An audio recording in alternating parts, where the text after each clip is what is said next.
மறுபடியும் கிளுகிளுப்பா களமிறங்கும் எஸ்.ஜே. சூர்யா. வாலி, குஷி உள்பட பல கிளுகிளுப்பான காதல் படங்களை தந்தவர் எஸ்.ஜே. சூர்யா. இவர் இயக்கத்துல அஜித் நடிச்ச வாலியும் விஜய் நடிச்ச குஷி படங்களும் அவர்களுக்கு அந்த சமயத்துல பெரிய திருப்பு முனையா அமைஞ்சது.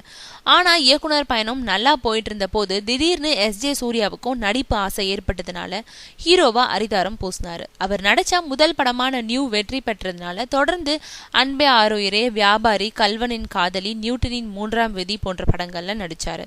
ஆனா இந்த படங்கள் எதிர்பார்த்த வெற்றி பெறாததுனால எஸ்.ஜே. சூர்யாவோட கதாநாயகன் மார்க்கெட் அவுட் ஆச்சு. அதுக்கப்புறம் அவர் மீண்டும் இயக்குனரா களமிறங்கின போது அவர் எதிர்பார்த்த முன்னணி ஹீரோக்கள் யாரும் அவர் இயக்கத்துல நடிக்க முன் வரல. அதனால இசைன்ற படம் மூலம் மறுபடியும் தானே ஹீரோவா நடிச்சுக்கிட்டு இருக்காரு.